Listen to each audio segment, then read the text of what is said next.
ঠাকুর সেবা ধর্ম করতে বলেছেন, কিন্তু স্মরণ রাখতে বলেছেন আগে নিজেকে অনন্য হতে হবে, নিরপেক্ষ হতে হবে, তবেই প্রকৃত সেবাধিকারী হওয়া যায়।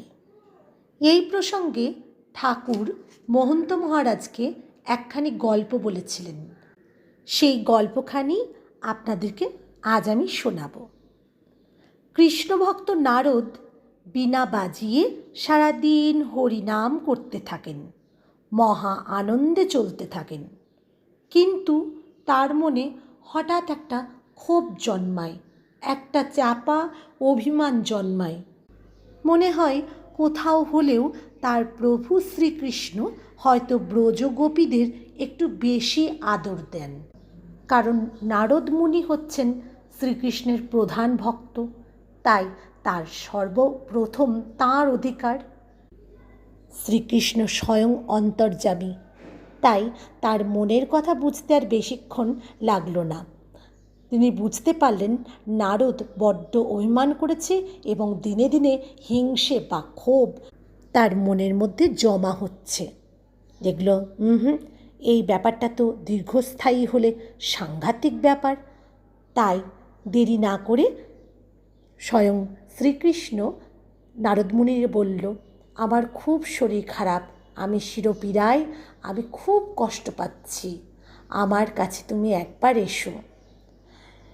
নারদমুনি ভাবলেন, ঠাকুরের আবার শরীর খারাপ হয়, ঠাকুরের আবার কষ্ট হয়।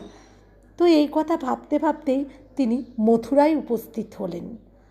ঠাকুর সত্যি, শ্রীকৃষ্ণ ঠাকুর সত্যি শুয়ে আছেন, মাথাটাকে একদম খুব হাত দিয়ে ঢেকে রেখেছেন। এই দেখে নারদমুনি ভাবলেন, সত্যিই বোধহয় শ্রীকৃষ্ণের শরীর খারাপ, সত্যিই খুব কষ্টে আছেন। তখন শ্রীকৃষ্ণ ঠাকুরের সামনে গিয়ে নারদমুনি বললেন, ঠাকুর, হরে কৃষ্ণ, হরে কৃষ্ণ। আচ্ছা প্রভু, আপনার কি এই শরীর খারাপ কোনোভাবেই ঠিক হতে পারে না? কোনোভাবেই কি আপনি উপশম পেতে পারেন না?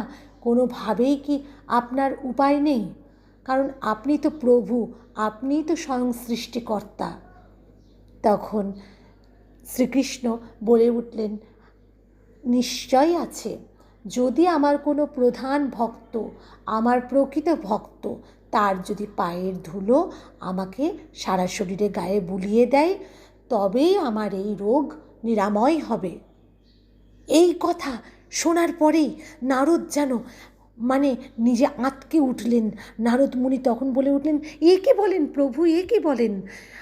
আপনার পায়ের ধুলো নিতে আমি মথুরায় পৌঁছেছি, আর আপনি বলেন কি না আমার পায়ের ধুলো, আমি তো আপনার প্রধান ভক্ত, আমার পায়ের ধুলো আপনি গায়ে মাখবেন? হে প্রভু, এমন এমন কথা শোনাবেন না, ছি ছি, এ কানে শোনাও অপরাধ, প্রভু আমাকে ক্ষমা করুন। ঠাকুর শ্রীকৃষ্ণ তখন বললেন, কেন? আপনি তো আমার প্রধান ভক্ত, আর প্রভুর কষ্ট হচ্ছে, তবু আপনি আপনার পায়ের ধুলো আমার গায়ে মাখিয়ে দেবেন না?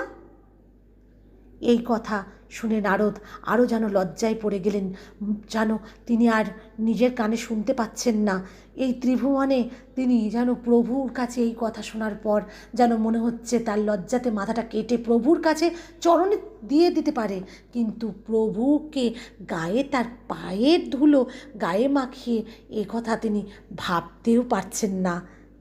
এমন সময় ব্রজগোপীদের দল শ্রীকৃষ্ণকে দেখতে এলেন। তারপর তিনারা বললেন, কি হয়েছে, আমাদের প্রভুর কি হয়েছে?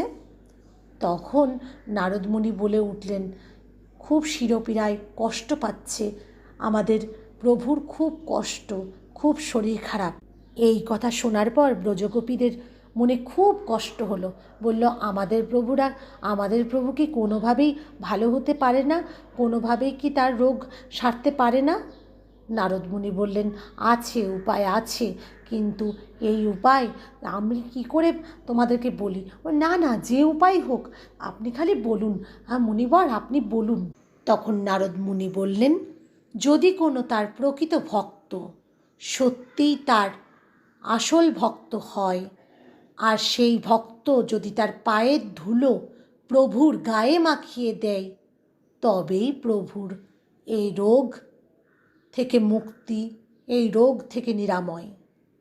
তখন ব্রজগোপীরা একসাথে বলে উঠল, এমন কথা তো আগে বলবেন, এটার জন্য আবার এত চিন্তা কিসের? নেন প্রভু, আমাদের পায়ের ধুলো আছে, যত আছে গায়ে মেখে নিন। নারদ মুনি তখন অবাক, কারণ তখন নারদ মুনি নিজে স্বয়ং বুঝলেন এবং লজ্জায় পড়ে গেলেন। কারণ ব্রজগোপীরা যে নারদ মুনির থেকেও শ্রীকৃষ্ণের প্রকৃত ভক্তগণ, সেটা বুঝতে আর বেশিক্ষণ লাগল না। নারদ মুনি বুঝলেন ভগবৎ প্রীতি আত্মপ্রীতিরই নামান্তর। তাদের কাছে কৃষ্ণপ্রীতি শুধু কৃষ্ণপ্রীতি, আত্মপ্রীতির গন্ধ সেখানে নাই। ঠাকুর বলিতে চেয়েছেন, নিরপেক্ষভাবে পুত্র কন্যা আত্মীয় পরিজন আশ্রিত বর্গের সেবাই ভগবৎ সেবা হয়। জয় রাম, জয় গোবিন্দ।